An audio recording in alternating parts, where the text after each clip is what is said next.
El musgo español colgaba como sudarios fúnebres de los antiguos robles vivos que rodeaban la plantación Hueco del Cuervo, en las profundidades pantanosas de Luisiana, mientras Ezequiel Morales presionaba sus manos marcadas por cicatrices contra la tierra empapada en sangre, donde su hijo había muerto bajo el látigo del patrón Calderón apenas unas horas antes. El delta del Mississippi parecía contener la respiración en el calor opresivo de julio de 1858, como si la naturaleza misma intuyera que algo profano estaba a punto de nacer del duelo de un padre y 40 años de rabia acumulada. En los dedos envejecidos de Ezequiel reposaba una colección de tierra de cementerio, musgo español y huesos que asegurarían que la muerte del coronel Tomás Calderón no fuera el fin de su tormento, sino apenas el principio. El año era 1858, y el sur ante la guerra había alcanzado su floración más grotesca, una civilización construida sobre la brutalización sistemática de almas humanas, envuelta en las elegantes maneras de la refinación aristocrática. En el bajo delta de Luisiana,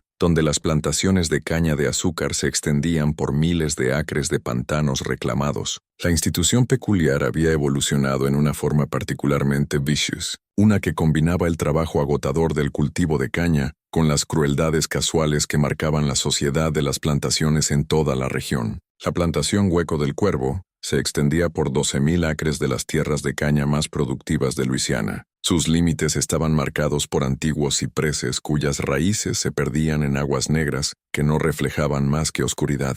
La plantación derivaba su nombre ominoso de las enormes bandadas de cuervos que anidaban en los pantanos circundantes. Sus graznidos ásperos servían como recordatorio constante de la proximidad de la muerte, en un paisaje donde la fiebre amarilla, la malaria y el látigo del capataz cobraban vidas con igual frecuencia. El coronel Tomás Calderón, de 52 años y tercera generación amo de Hueco del Cuervo, representaba todo lo más salvaje de la aristocracia de los plantadores. El hombre alto y delgado, con cabello plateado y ojos azul pálido que parecían ver el sufrimiento humano como entretenimiento, había heredado no solo una vasta riqueza, sino también una tradición de crueldad que cada generación había refinado y expandido. Su bisabuelo había estado entre los primeros en importar africanos esclavizados directamente a Luisiana, y la familia había pasado más de un siglo perfeccionando métodos para extraer el máximo trabajo de la propiedad humana mientras minimizaban los costos de mantener esa propiedad viva.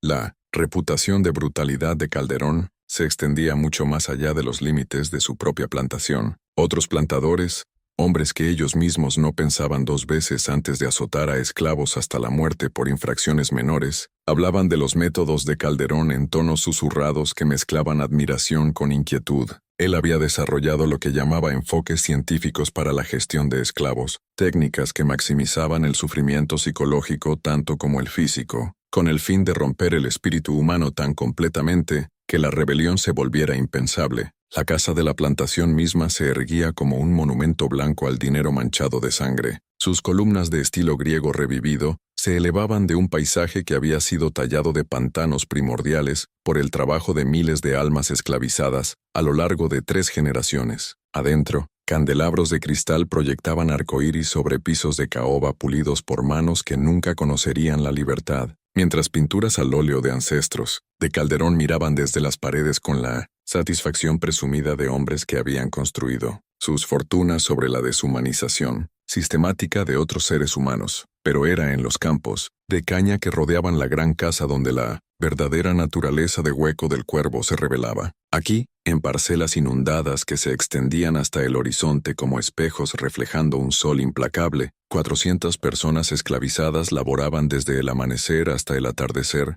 en condiciones que mataban a 1 de cada 4 antes de su 30º cumpleaños. El sistema de cultivo de caña requería que los trabajadores se mantuvieran de rodillas en agua estancada durante horas, sus cuerpos sirviendo como criaderos para cada enfermedad tropical que florecía en el clima húmedo de Luisiana. Entre estas 400 almas, Ezequiel Morales se erguía como sanador y líder espiritual, un hombre cuyo conocimiento de las antiguas vías lo había hecho indispensable para su comunidad, incluso mientras lo marcaba como peligroso a los ojos de sus opresores. A sus 63 años, Ezequiel poseía la dignidad que la esclavitud ni podía romper ni reclamar. Su piel oscura llevaba la escarificación ritual que lo marcaba como iniciado en misterios que precedían la colonización europea de las Américas. Ezequiel había nacido en África Occidental en lo que los hombres blancos llamaban la Costa de Oro, donde había sido entrenado en las tradiciones espirituales que conectaban el mundo de los vivos con el reino de los ancestros y los espíritus. Capturado durante una guerra tribal a los 23 años, había sobrevivido el Paso del Medio por mantener su conexión con fuerzas que sus captores descartaban como superstición primitiva, pero que representaban uno de los sistemas espirituales más sofisticados de la humanidad. Durante sus 40 años en Hueco del Cuervo, Ezequiel había servido como más que un simple jornalero de campo. Las otras personas esclavizadas le traían sus enfermedades, sus corazones rotos, su desesperada necesidad de esperanza en un mundo diseñado para aplastar el espíritu humano. También le traían su rabia, la furia acumulada de gente que había sido despojada de sus nombres, sus familias, su misma humanidad, y forzada a sonreír mientras sus opresores se beneficiaban de su sufrimiento. La cabaña de Ezequiel, ligeramente más grande que las demás debido a su estatus como sanador, contenía las herramientas de una tradición espiritual que habría aterrorizado a cualquier persona blanca que entendiera su verdadero significado. Hierbas secas colgaban de las vigas en patrones cuidadosamente arreglados, cada planta elegida por sus propiedades espirituales tanto como medicinales. Figuras de madera talladas aparentemente inofensivas a la observación casual servían como vasos para espíritus cuyos nombres habían sido susurrados en bosques africanos durante miles de años. En el centro de la habitación se erguía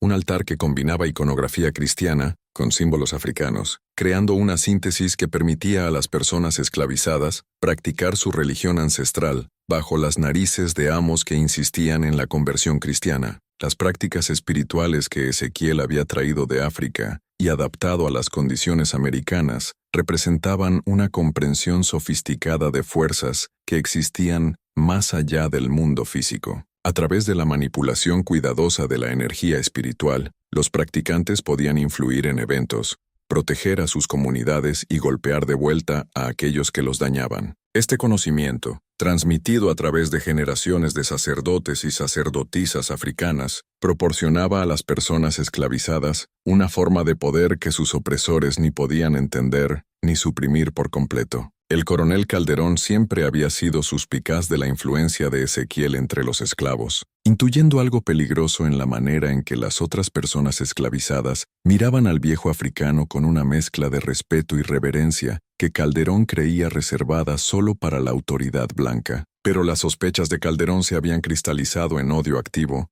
durante el último año, al notar señales de lo que interpretaba como creciente insubordinación entre su propiedad humana. Las señales eran sutiles pero inconfundibles para un hombre que había pasado su vida estudiando la psicología de la opresión. Canciones de trabajo que parecían llevar mensajes codificados, miradas intercambiadas entre esclavos que sugerían secretos compartidos, y lo más perturbador de todo, una disminución en el tipo de servilismo cringing que Calderón veía como esencial para mantener la disciplina adecuada. Algo estaba dando esperanza a sus esclavos, y Calderón sospechaba que Ezequiel era la fuente de esa emoción peligrosa. El hijo mayor de Ezequiel, Javier, había heredado tanto los dones espirituales de su padre como su dignidad callada, cualidades que lo convertían en un líder natural entre la generación más joven de personas esclavizadas. A sus 25 años, Javier poseía la inteligencia y el carisma que lo habrían hecho un oponente formidable en cualquier contexto, pero que en el mundo de la esclavitud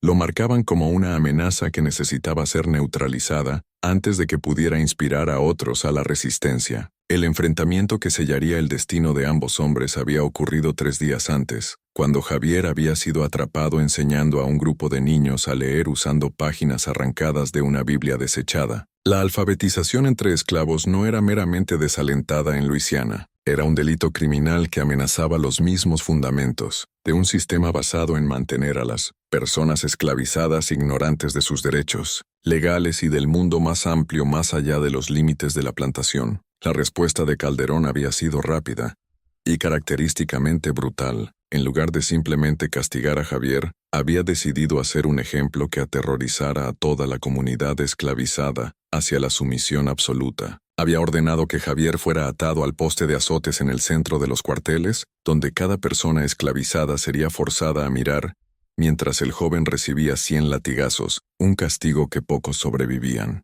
Ezequiel había suplicado a Calderón que mostrara misericordia, había ofrecido tomar el castigo él mismo.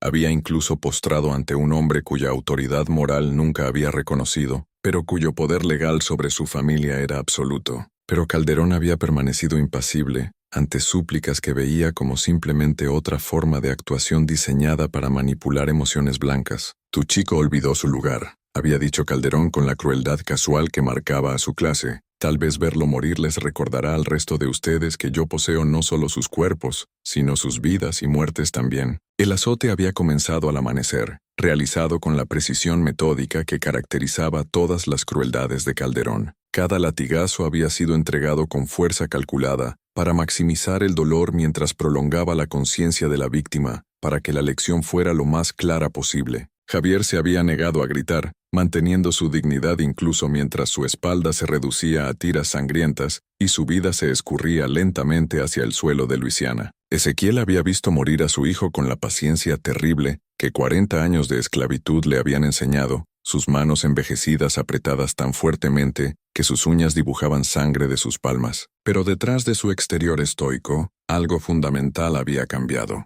Las fuerzas espirituales que había pasado décadas aprendiendo a controlar se estaban transformando por el duelo en instrumentos de venganza más terribles que cualquier arma terrenal. Mientras Javier tomaba su último aliento, sus ojos habían encontrado los de su padre a través de la multitud de testigos forzados, y en esa mirada final había pasado una comunicación que trascendía las palabras. La muerte del joven no sería sin sentido. Se convertiría en el catalizador para un conjuro tan poderoso que haría del nombre del coronel Calderón sinónimo de terror sobrenatural en todo el delta de Luisiana. Ahora, mientras el atardecer se acercaba y las otras personas esclavizadas regresaban a sus cabañas para llorar en la privacidad que sus opresores les permitían, Ezequiel se arrodillaba junto a la tierra manchada de sangre, donde su hijo había muerto, y comenzaba a reunir los componentes que alimentarían la maldición más devastadora en el folclore americano. El musgo español que ataría el alma de Calderón a un tormento eterno, la tierra de cementerio que impediría que su espíritu encontrara descanso, y los huesos de criaturas que habían muerto muertes violentas. Todo cuidadosamente seleccionado, según principios que eran antiguos cuando las pirámides eran jóvenes. Los cuervos que daban a Hueco del Cuervo su nombre comenzaron a reunirse en los antiguos robles, como si convocados por fuerzas que podían sentir pero no entender. Sus graznidos ásperos llenaban el aire del atardecer, como un coro de almas condenadas, mientras en la distancia, un búho chillaba su advertencia escalofriante, un sonido que la gente de Ezequiel conocía como el heraldo de la muerte que se acerca. Esta noche, los antiguos dioses responderían a sus oraciones por justicia, y el coronel Tomás Calderón aprendería que algunas maldiciones son pacientes como la tumba misma, siguiendo a sus víctimas más allá de la muerte hacia reinos donde el poder terrenal no significa nada y la justicia espiritual reina suprema. En la casa de la plantación, Calderón se sentaba en su escritorio de caoba, escribiendo cartas a fellow plantadores sobre su exitosa demostración de gestión adecuada de esclavos, completamente ajeno a que su destino estaba siendo sellado por fuerzas que había descartado como superstición primitiva. La ironía era perfecta. El hombre que había construido su fortuna sobre la brutalización sistemática de gente que consideraba inferior estaba a punto de ser destruido por conocimiento y poder que su supuesta civilización ni podía entender ni resistir. La noche era joven. Los espíritus se reunían y la justicia, larga demorada pero nunca olvidada, finalmente llegaba a la plantación Hueco del Cuervo. Lo que Ezequiel Morales estaba a punto de desatar haría que la muerte pareciera misericordia comparada con el tormento eterno que esperaba a aquellos que presumían de poseer almas humanas.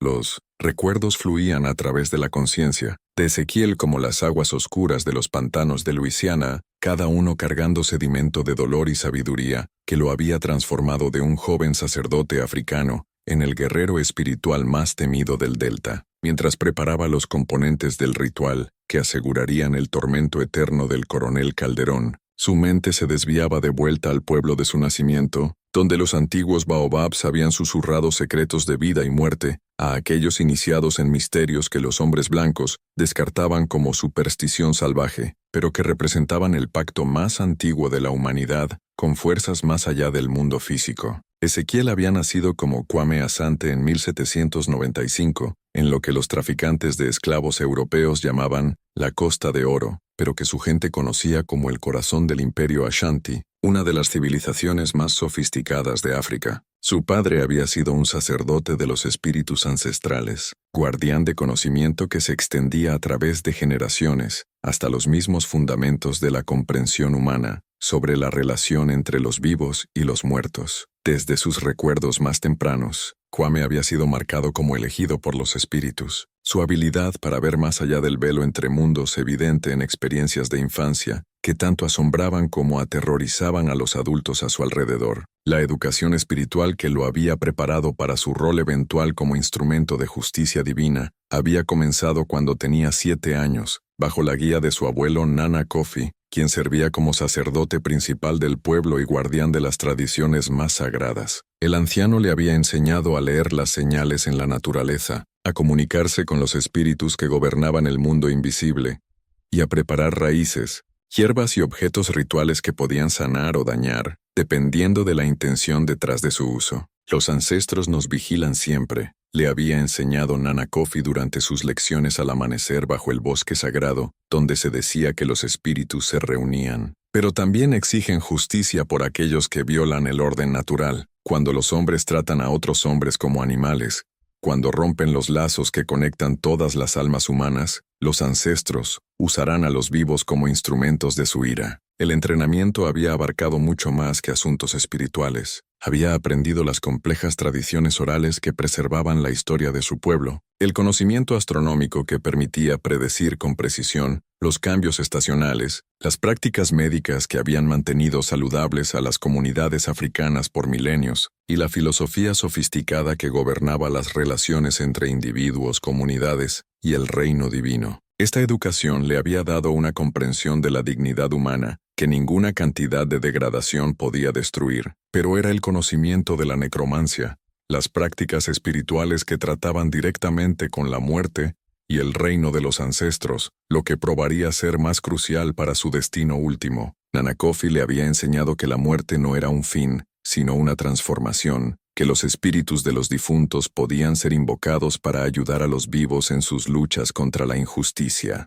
Había aprendido a preparar los componentes rituales que podían atar espíritus hostiles, a crear los caminos espirituales que permitían a los muertos influir en el mundo de los vivos, y lo más peligroso de todo, a forjar maldiciones que podían seguir a sus víctimas más allá, de la tumba hacia reinos donde el poder terrenal no significaba nada. La captura que había arrancado a Kwame de su hogar y su destino como sacerdote, había ocurrido durante una de las guerras tribales que los traficantes de esclavos europeos deliberadamente fomentaban para asegurar un suministro constante de carga humana. A los 23 años había estado liderando un grupo de jóvenes guerreros en defensa de su aldea cuando fueron abrumados por enemigos armados con mosquetes europeos y apoyados por traficantes blancos cuya única interés radicaba en adquirir carne humana mercadeable. La marcha a la costa había sido un viaje a través del infierno, mientras cientos de africanos capturados eran encadenados juntos y forzados a caminar por semanas a través de territorio hostil, donde sus captores los veían como nada más que ganado siendo conducido al mercado. Aquellos que caían por agotamiento o enfermedad eran dejados para morir donde se desplomaban, sus cuerpos sirviendo como advertencias a los sobrevivientes sobre las consecuencias de la debilidad. Pero fue el paso del medio lo que verdaderamente probó la fuerza espiritual de Kwame, mientras era apiñado en la bodega de un barco negrero, con cientos de otros seres humanos en condiciones que desafiaban todo principio de decencia humana. El hedor de la muerte, la enfermedad y la desesperación llenaba el espacio sin aire donde hombres, mujeres y niños estaban encadenados tan apretadamente que el movimiento era imposible. Muchos habían muerto durante el viaje, sus cuerpos dejados entre los vivos hasta que el hedor se volvía tan abrumador que la tripulación se veía forzada a deshacerse de los cadáveres. Kwame había sobrevivido, manteniendo su conexión con el reino espiritual, extrayendo fuerza de los ancestros que le habían prometido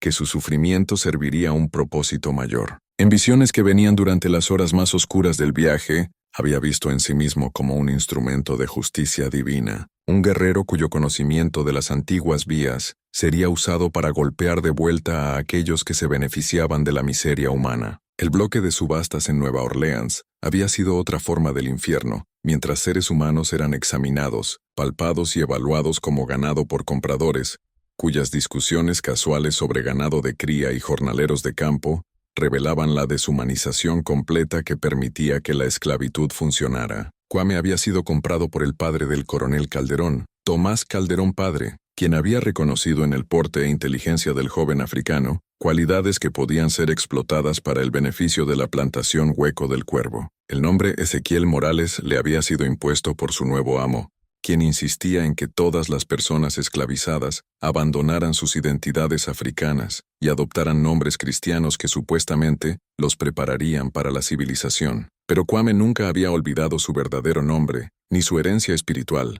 llevándolos en su corazón como llamas sagradas que ninguna cantidad de opresión podía extinguir. La vida en Hueco del Cuervo bajo el Calderón Mayor había sido brutal, pero no aún la crueldad refinada que caracterizaría el régimen de su hijo. Tomás Calderón padre había estado contento extrayendo el máximo trabajo de su propiedad humana a través de violencia directa e intimidación, faltándole la sofisticación psicológica que haría de su hijo Tomás uno de los plantadores más temidos en Luisiana. Durante esos años tempranos, Ezequiel había comenzado en silencio a adaptar sus prácticas espirituales africanas a las condiciones americanas, aprendiendo a reconocer las plantas y características naturales que podían servir las mismas funciones que sus contrapartes africanas. El musgo español que cubría los robles vivos de Luisiana podía usarse de las mismas maneras que ciertos líquenes africanos. Los huesos de animales americanos llevaban energía espiritual, similar a sus primos africanos. Lo más importante,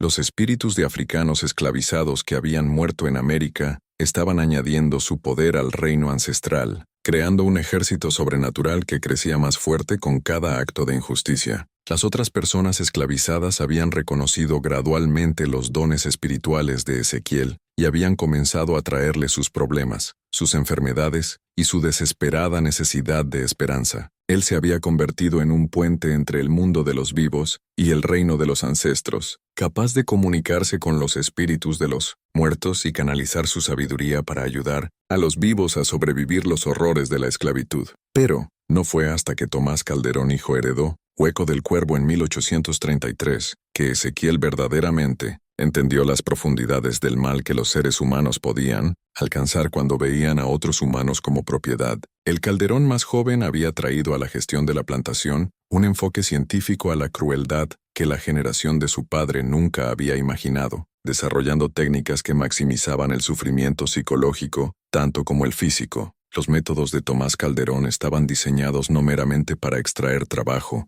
sino para romper el espíritu humano tan completamente que la resistencia se volviera impensable. Había estudiado la psicología de la opresión con la misma dedicación que otros hombres traían a la medicina o la ley, desarrollando un sistema de recompensas y castigos que mantenía a las personas esclavizadas en un estado de incertidumbre constante sobre su destino. La técnica favorita del coronel era lo que él llamaba misericordia selectiva, una práctica que involucraba elegir individuos al azar, para recompensa o castigo, con el fin de prevenir que las personas esclavizadas desarrollaran cualquier sentido de seguridad o predictibilidad en sus vidas. Un esclavo que performara bien podría ser recompensado con comida extra un día y brutalmente azotado al siguiente sin razón, más que para demostrar la naturaleza arbitraria del poder blanco. Calderón también tomaba placer particular en separar familias, entendiendo que los lazos de amor entre padres e hijos, maridos y esposas,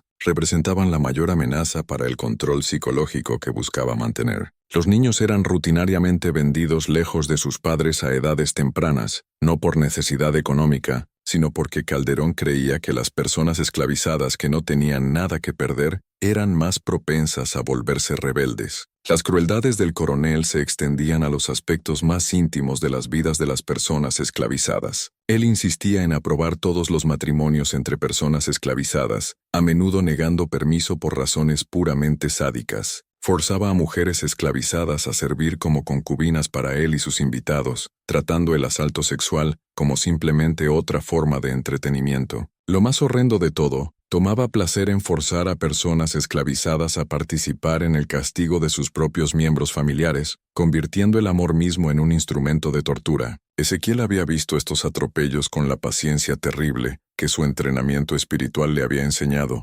entendiendo que la acción apresurada solo resultaría en mayor sufrimiento para su comunidad. Pero cada acto de crueldad había sido cuidadosamente catalogado en su memoria, y había comenzado a prepararse para el día en que los ancestros demandarían justicia por el sufrimiento acumulado de su gente. El trabajo espiritual que eventualmente destruiría al coronel Calderón había comenzado décadas antes de la muerte de Javier, mientras Ezequiel lentamente reunía los componentes y conocimiento necesarios para forjar una maldición de poder sin precedentes. Había pasado años aprendiendo los nombres e historias de cada persona esclavizada que había muerto en Hueco del Cuervo, entendiendo que sus espíritus servirían como el ejército sobrenatural que ejecutaría su eventual venganza. El elemento más crucial de su preparación había sido la creación de lo que él llamaba el Jardín de Huesos, una colección oculta de restos de animales y humanos que habían muerto muertes violentas. Estos huesos, enterrados en patrones cuidadosamente arreglados a lo largo de los terrenos de la plantación, servían como puntos de anclaje para la energía espiritual que eventualmente sería desatada contra Calderón y su familia. Cada hueso había sido preparado ritualmente, según protocolos africanos antiguos,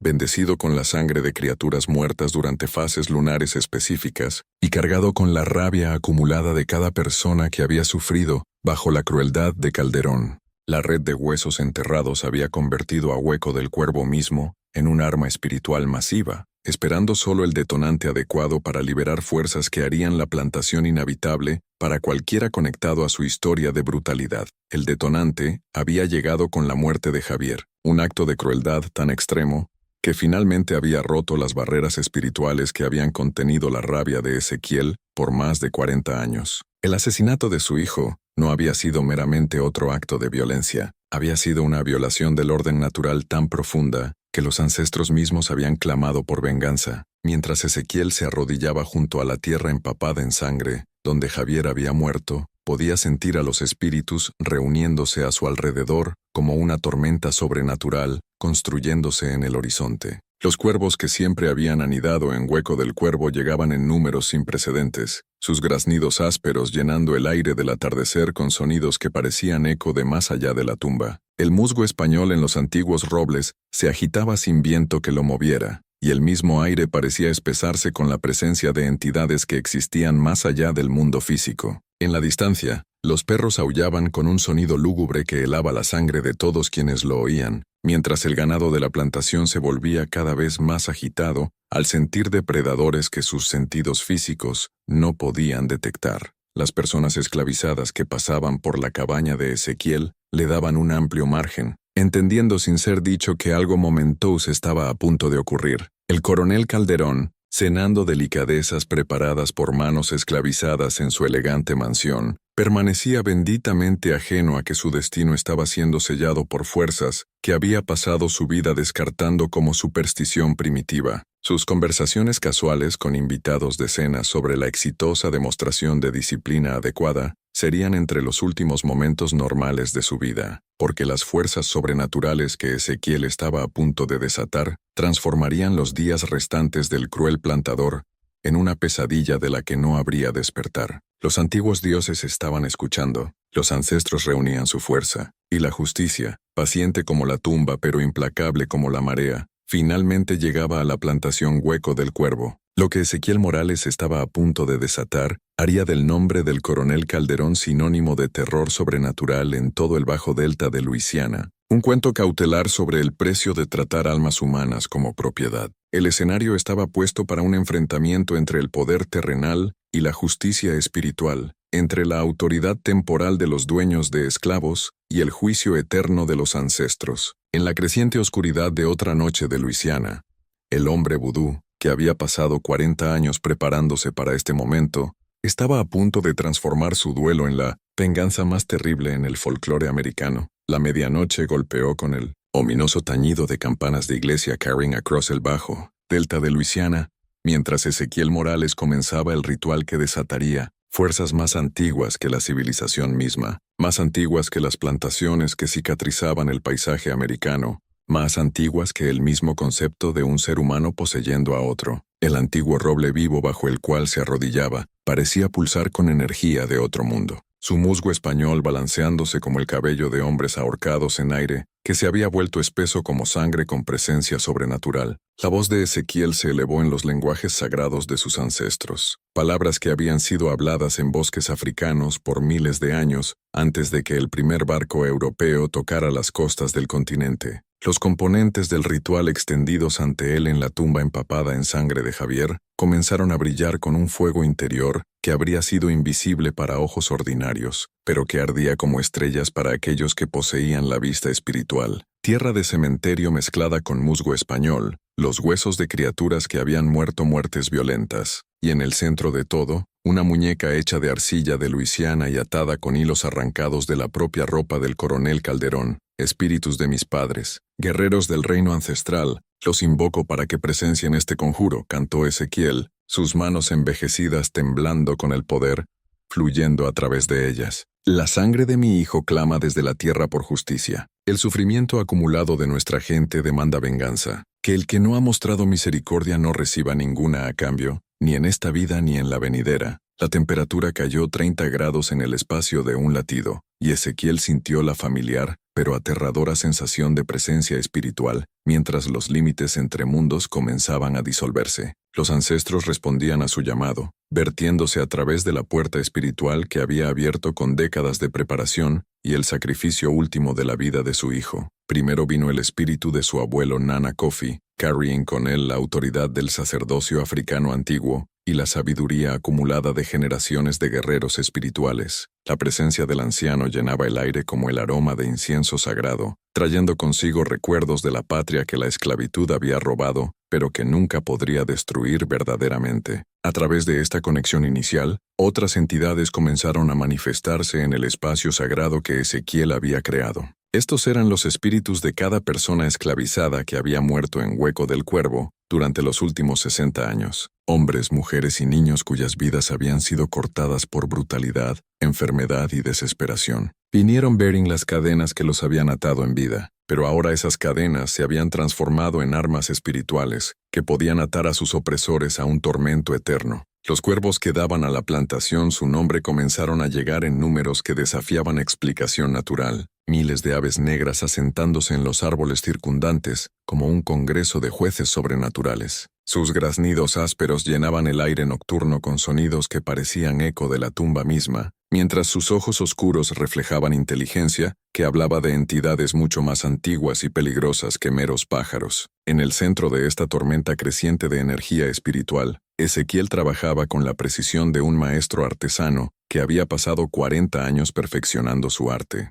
La maldición que tejía no era meramente un llamado a la muerte de Calderón, era una arquitectura espiritual diseñada para asegurar que la muerte no proporcionara escape de la justicia que lo esperaba. El coronel moriría, pero su espíritu sería atado a los terrenos de la plantación para siempre, atrapado en un ciclo de tormento que continuaría hasta el fin del tiempo mismo. A 3 millas de distancia, en el dormitorio principal de la casa de la plantación, el coronel Calderón se despertó de golpe de sueños que se habían vuelto progresivamente más perturbadores durante la semana pasada. Las pesadillas se estaban volviendo más vívidas, más específicas y más imposibles de descartar como simples productos de una imaginación hiperactiva. Esta noche había soñado con sus esclavos levantándose de sus tumbas, sus cuerpos en descomposición aún bearing las marcas de su látigo, sus cuencas oculares vacías ardiendo con fuego sobrenatural, mientras pronunciaban juicio en lenguajes que no entendía, pero que de alguna manera sabía que lo condenaban a sufrimiento eterno. Los sueños habían sido acompañados por sensaciones físicas que persistían incluso después de despertar. La sensación de manos invisibles agarrando su garganta, maldiciones susurradas que parecían venir de adentro de su propia cabeza, y un sentido creciente de que estaba siendo vigilado por entidades cuya atención era tanto no deseada como inescapable. Sus remedios usuales, whisky, láudano y el peso tranquilizador de la pistola que mantenía junto a su cama, habían probado ser inefectivos contra estas intrusiones sobrenaturales. Calderón se levantó de su cama con sábanas de seda y caminó hacia las puertas francesas que se abrían a su balcón privado, buscando alivio en el aire nocturno de Luisiana. Lo que vio allí hizo que su sangre se congelara en sus venas. En la distancia, cerca de los cuarteles de esclavos, una luz antinatural parpadeaba entre los árboles, y podía jurar que oía el sonido de cánticos carried en un viento que no tocaba nada más en la inmediación. Pero fueron los cuervos los que verdaderamente lo aterrorizaron. Miles de las aves negras se habían reunido en los antiguos robles de la plantación, sus números tan vastos que bloqueaban las estrellas y proyectaban toda la paisaje en sombra antinatural. Mientras Calderón observaba en horror creciente, las aves comenzaron a moverse en patrones que sugerían inteligencia y propósito, formando formas en el aire que se veían disturbingly como símbolos africanos que había visto tallados en las esquinas ocultas de cabañas de esclavos. De vuelta bajo el árbol de roble, el ritual de Ezequiel había alcanzado su fase más crucial. La muñeca de arcilla que Bering, la esencia de Calderón, había comenzado a agrietarse y humear como si algo intentara quemar su camino hacia afuera desde 1900 adentro. Ezequiel colocó sus manos a cada lado de la cabeza de la muñeca y comenzó la incantación específica que ataría el destino de su enemigo a las fuerzas sobrenaturales que estaba desatando. Por la sangre de mis ancestros, por el poder de los espíritus que guardan los cruces entre vida y muerte, condeno a Tomás Calderón a una muerte sin descanso, entonó Ezequiel, su voz creciendo más fuerte con cada palabra. Que su cuerpo conozca el dolor que ha infligido a otros, que su espíritu vague por la tierra sin paz, para siempre, buscando descanso que nunca vendrá. Que la misma tierra rechace sus huesos, y que el mundo de los vivos no le ofrezca santuario del juicio de los muertos. El momento en que las palabras fueron pronunciadas, Ezequiel sintió un tremendo surge de energía espiritual fluir a través de su cuerpo y hacia los componentes del ritual extendidos ante él. La muñeca de arcilla explotó en fragmentos que inmediatamente comenzaron a brillar como brasas, mientras los huesos crujían con sonidos como disparos, y el musgo español estallaba en llamas que no proyectaban calor, pero ardían con colores que existían más allá del espectro normal de luz. En su dormitorio a 3 millas de distancia, Calderón fue arrojado de rodillas por un dolor que parecía originarse en el centro de su pecho, irradiar hacia afuera a través de cada nervio de su cuerpo. La agonía era diferente a todo lo que había experimentado, no el dolor agudo de una lesión física, sino algo más profundo y fundamental, como si la misma estructura de su alma estuviera siendo desmantelada sistemáticamente por manos invisibles. Cuando la ola inicial de dolor subsided, Calderón encontró que el mundo a su alrededor había cambiado de maneras que lo llenaban de terror primal. Las sombras en su dormitorio habían tomado vidas propias, extendiéndose hacia él con dedos que se sentían fríos, como tierra de tumba contra su piel. El espejo en su tocador mostraba no su reflejo, sino los rostros de esclavos que había matado a lo largo de los años, sus ojos muertos ardiendo con la promesa de venganza finalmente entregada. Las voces susurradas que había oído en sus sueños ahora eran claramente audibles, hablando en los mismos lenguajes africanos que Ezequiel había aprendido a la rodilla de su abuelo. Aunque Calderón nunca había oído estos lenguajes antes, entendía cada palabra con claridad perfecta, como si la maldición le hubiera dado la habilidad de comprender las acusaciones que se le nivelaban por los espíritus de sus víctimas. Asesino, susurraban las voces desde cada esquina de la habitación. Torturador de niños, destructor de familias, violador de mujeres, vendedor de almas. Tu tiempo de juicio ha llegado, y no habrá misericordia para uno que no ha mostrado ninguna a otros. Calderón intentó huir del dormitorio, pero encontró que sus piernas ya no obedecían sus comandos. Las fuerzas espirituales que Ezequiel había desatado ya comenzaban a afectar su cuerpo físico, causando espasmos musculares y articulaciones que se bloqueaban en posiciones que enviaban olas de agonía a través de su sistema nervioso. Cada paso se volvía un ejercicio en tortura, como si caminara sobre vidrio roto, mientras manos invisibles desgarraban su carne. La casa de la plantación misma parecía volverse en su contra. Puertas que siempre se abrían fácilmente, ahora requerían esfuerzo tremendo para moverlas, como si el mismo edificio conspirara para atraparlo dentro de sus paredes. Los pisos crujían y gemían bajo su peso, aunque había caminado por estos mismos pasillos por 20 años sin oír tales sonidos antes. Lo más aterrorizador de todo, las pinturas al óleo de sus ancestros que forraban los corredores habían cambiado. Sus rostros ahora mostraban expresiones de horror y vergüenza, como si incluso los miembros muertos de su familia estuvieran disgustados por lo que se había convertido. Afuera, las manifestaciones sobrenaturales crecían más dramáticas hora a hora. Los miles de cuervos que se habían reunido en los árboles de la plantación ahora gritaban en unísono, sus voces combinándose para crear sonidos que se asemejaban a gritos humanos de agonía. El musgo español en los antiguos robles se balanceaba en patrones que desafiaban las leyes de la física, escribiendo mensajes en el aire que Calderón podía leer. A pesar de su falta de conocimiento sobre tradiciones espirituales africanas, las personas esclavizadas a lo largo de los cuarteles experimentaban los eventos sobrenaturales desde una perspectiva muy diferente. Para ellos, la reunión de cuervos representaba la llegada de aliados espirituales que habían venido a presenciar la entrega de justicia. Las luces y sonidos extraños que aterrorizaban a Calderón los llenaban de un sentido de vindicación que no se atrevían a expresar abiertamente, pero que ardía en sus corazones como llamas sagradas. Muchos reportaban sueños de parientes difuntos que traían mensajes de esperanza y promesas de que su sufrimiento pronto terminaría. Otros afirmaban ver espíritus caminando entre los vivos, ofreciendo protección de las crueldades casuales que habían definido su existencia diaria. Lo más significativo, podían sentir la energía espiritual que emanaba del ritual de Ezequiel como calor de un gran fuego, calentando sus almas con el conocimiento de que sus ancestros no los habían abandonado a su destino. Mientras el amanecer se acercaba, pintando el cielo de Luisiana en tonos de rojo que Calderón ahora veía como presagios de sangre y fuego, las primeras manifestaciones físicas de la maldición se hicieron aparentes. Su reflejo en espejos a lo largo de la casa mostraba no su propio rostro, sino un cráneo cubierto de carne podrida, con cuencas oculares vacías que lloraban lágrimas de sangre. Sus manos, que habían blandido látigos y firmado facturas de venta para seres humanos, comenzaban a mostrar signos de decaimiento prematuro,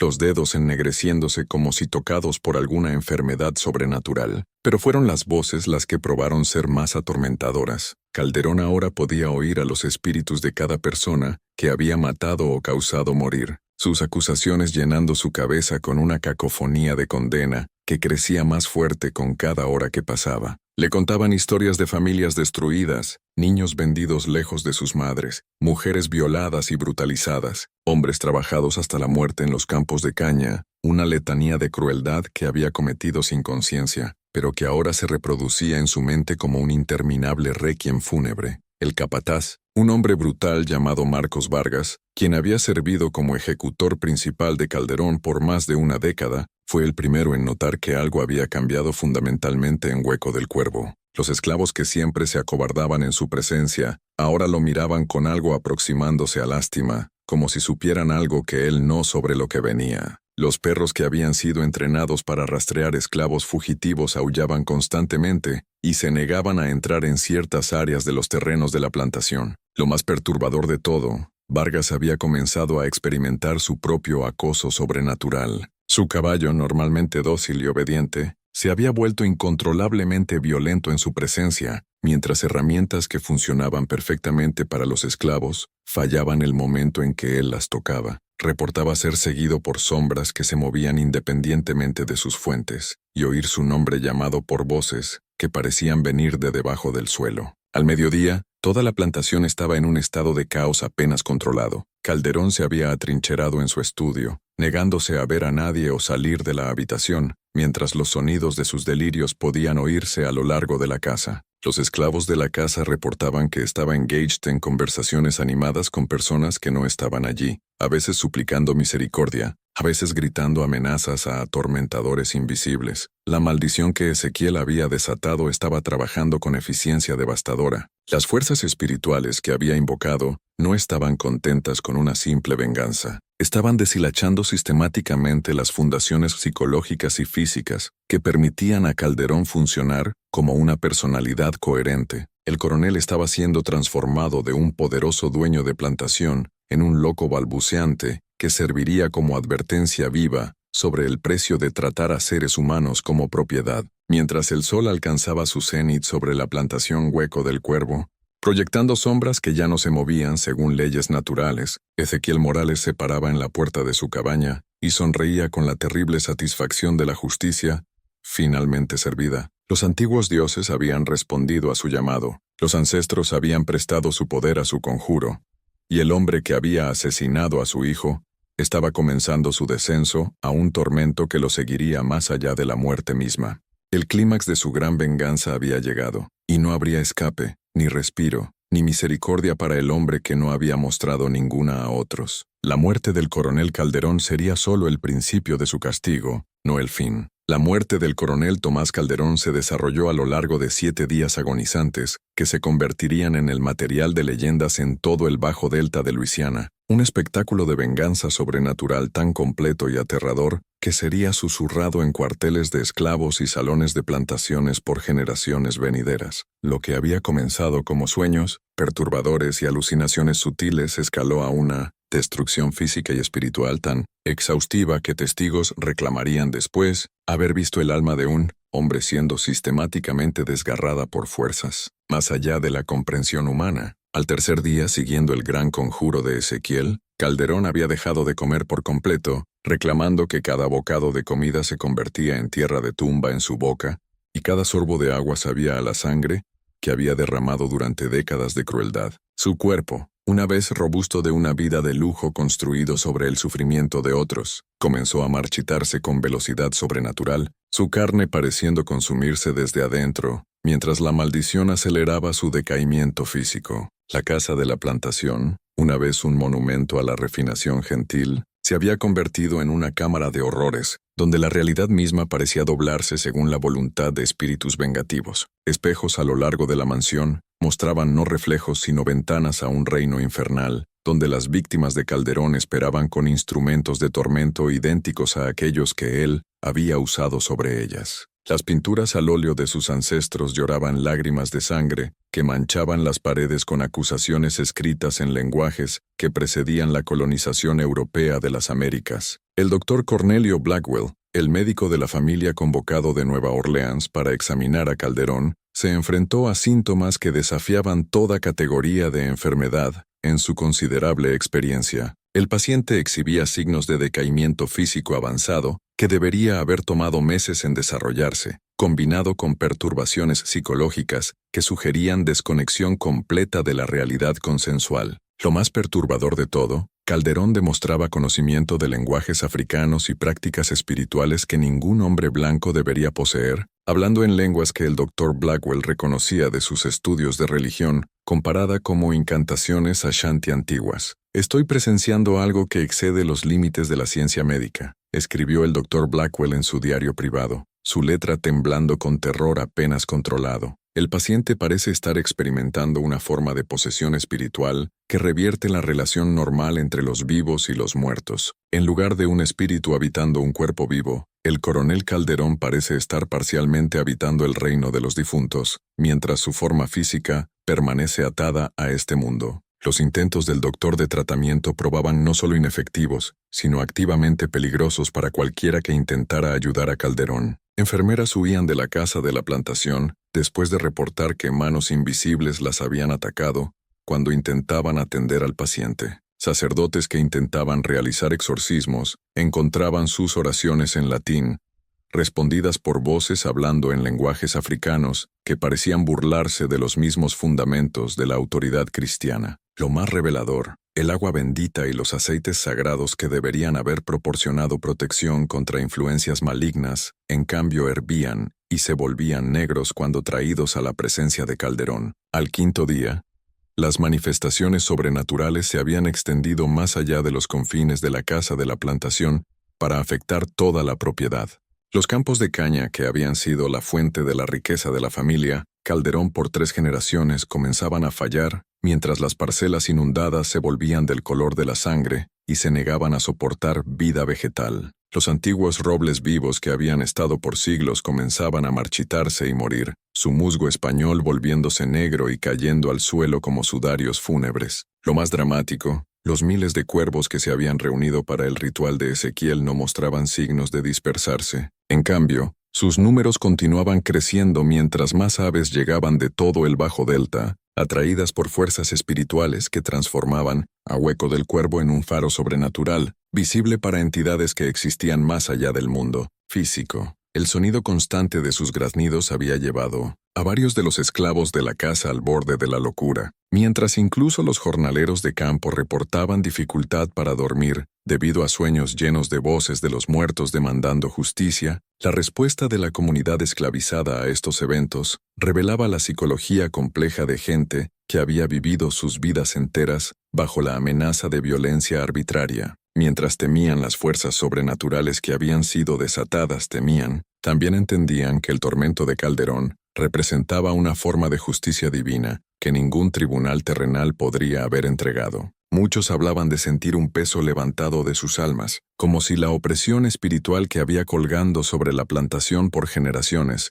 finalmente estuviera siendo purgada por fuerzas más poderosas que la ley humana. Ezequiel mismo se había convertido en una figura de proporciones míticas entre su gente, hablado en susurros como el hombre que había llamado la ira de los ancestros sobre su opresor, pero aquellos que lo conocían mejor podían ver que su gran conjuro había exactado un precio terrible. La energía espiritual requerida para mantener tal maldición poderosa estaba consumiendo su fuerza física, envejeciéndolo décadas en el espacio de días. Su cabello se había vuelto completamente blanco. Su rostro estaba marcado con líneas de agotamiento que hablaban de tensión sobrenatural, y sus ojos tenían una cualidad embrujada que sugería que veía cosas que existían más allá del velo entre mundos. El clímax del tormento de Calderón vino en la séptima noche, como Ezequiel había predicho según la matemática espiritual que gobernaba tales conjuros. El coronel, reducido a una burla esquelética de su yo anterior, comenzó a experimentar la fase final de su castigo sobrenatural. Cada persona que había matado, torturado o vendido durante su vida, aparecía en su estudio como manifestaciones físicas visibles para cualquiera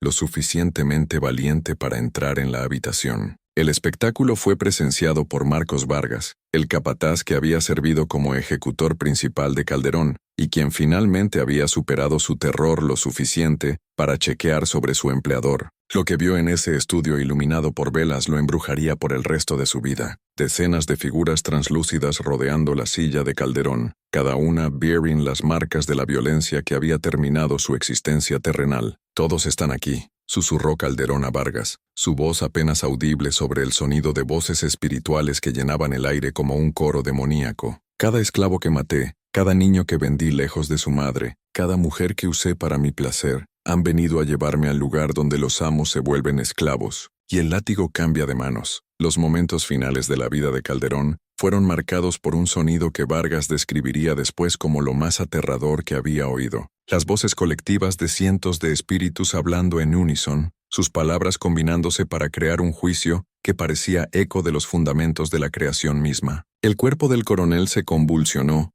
como si manos invisibles lo desgarraran, mientras su espíritu era arrastrado de su ancla física hacia un reino donde el poder terrenal no significaba nada, y la justicia espiritual reinaba suprema. Pero la muerte, como Ezequiel había prometido, no traía alivio a Calderón de su tormento. La maldición que había sido tejida alrededor de su esencia aseguraba que su espíritu permaneciera atado a la plantación, hueco del cuervo, atrapado en un ciclo de sufrimiento que reflejaba el dolor que había infligido a otros durante su vida. Testigos reportaban ver su figura fantasmal vagando por los terrenos de la plantación, aún bearing las marcas de decaimiento espiritual que habían consumido su forma física, para siempre buscando descanso que nunca vendría. El aftermath inmediato de la muerte de Calderón sumió a la plantación en un caos que reflejaba las fuerzas sobrenaturales aún en trabajo en la propiedad. Su viuda, Eugenia Calderón, descubrió que la considerable riqueza de la familia había desaparecido misteriosamente. Cuentas bancarias habían sido vaciadas por transacciones que ninguna persona viva había autorizado,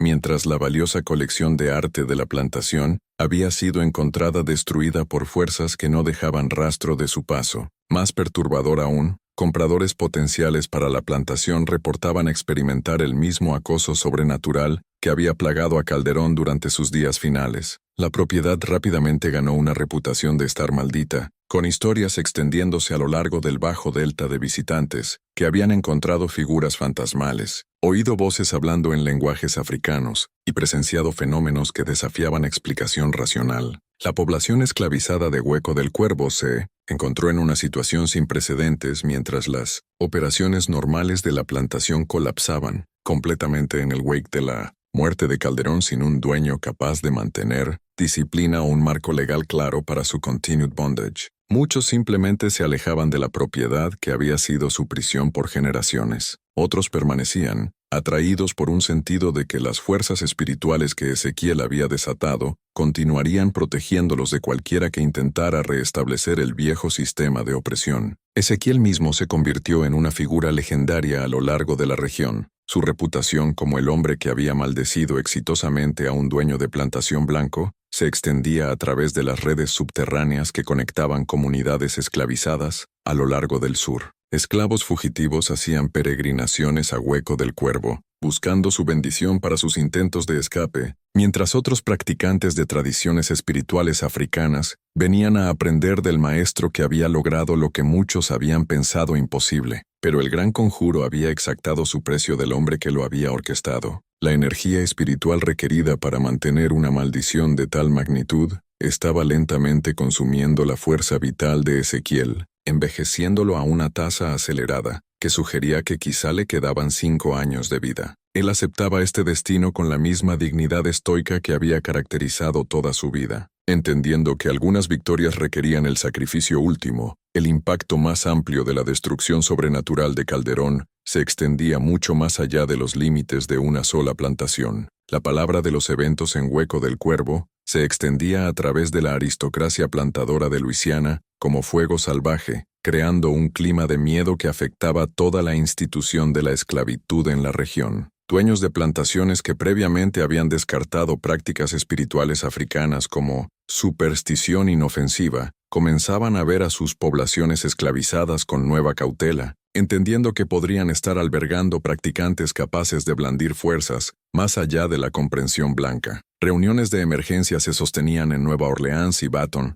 Rouge, donde dueños de plantaciones compartían reportes cada vez más alarmantes de incidentes inusuales en sus propias propiedades. Fallos de equipo que parecían targetear individuos específicos, ganado que se volvía violento en la presencia de ciertas personas blancas, y lo más perturbador de todo, personas esclavizadas que exhibían una nueva confianza que sugería que poseían conocimiento que sus amos carecían. La respuesta del establecimiento religioso a estos eventos revelaba la crisis teológica que la resistencia sobrenatural planteaba a los fundamentos de la sociedad esclava cristiana. Ministros que habían pasado sus carreras justificando la esclavitud a través de interpretación bíblica selectiva se encontraban confrontando evidencia de que el Dios que reclamaban servir podría estar respondiendo las oraciones de los oprimidos en lugar de los opresores.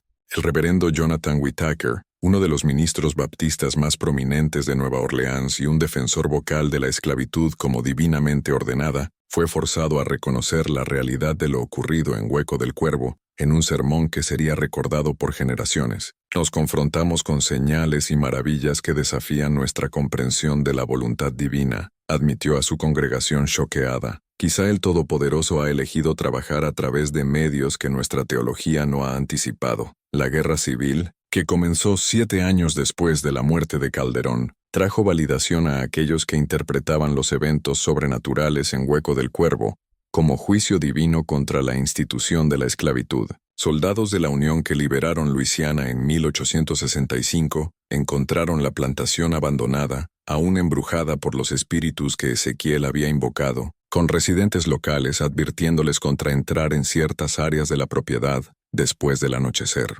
Ezequiel Morales murió en 1863, exactamente 5 años después de su gran conjuro, rodeado de personas esclavizadas que habían viajado desde todo el Bajo Delta para presenciar el paso del hombre que había probado que la resistencia espiritual podía ser tan efectiva como la rebelión física. Sus palabras finales, registradas por aquellos presentes, se convirtieron en un grito de rally para practicantes de tradiciones espirituales africanas a lo largo del sur de posguerra. Los ancestros siempre vigilan, siempre recuerdan, siempre están listos para responder el llamado a la justicia. La plantación misma nunca fue exitosamente reasentada, a pesar de numerosos intentos por varios compradores a lo largo de las décadas siguientes a la guerra. Cada nuevo dueño reportaba el mismo acoso sobrenatural que había llevado a Calderón a su muerte. Figuras fantasmales caminando por los terrenos, voces hablando en lenguajes africanos, y una atmósfera opresiva que hacía imposible la vida normal. Para 1900, Hueco del Cuervo había sido completamente abandonado, dejado a los cuervos y los espíritus que continuaban guardando sus terrenos. Malditos investigadores paranormales modernos que han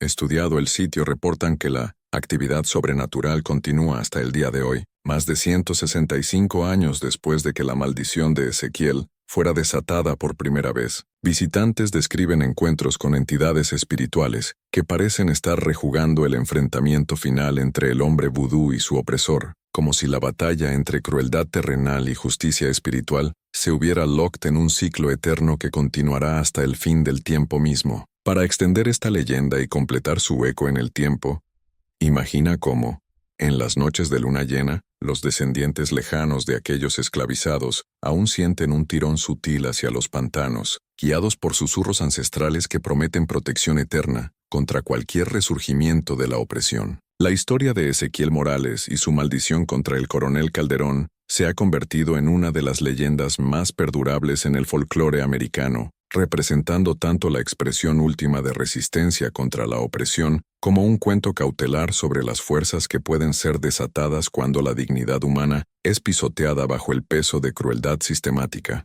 Nos recuerda que la justicia a veces toma formas que trascienden la ley terrenal y que los espíritus de los oprimidos pueden convertirse en instrumentos de venganza divina más terrible que cualquier arma forjada por manos humanas. El relato de Ezequiel Morales nos desafía a considerar los costos ocultos de la opresión y las fuerzas sobrenaturales que pueden ser despertadas cuando los seres humanos son tratados como menos que humanos. Y en los pantanos eternos de Luisiana, el eco de su conjuro persiste, un recordatorio vivo de que el pasado nunca muere del todo, sino que espera, paciente y poderoso, para reclamar lo que es justo.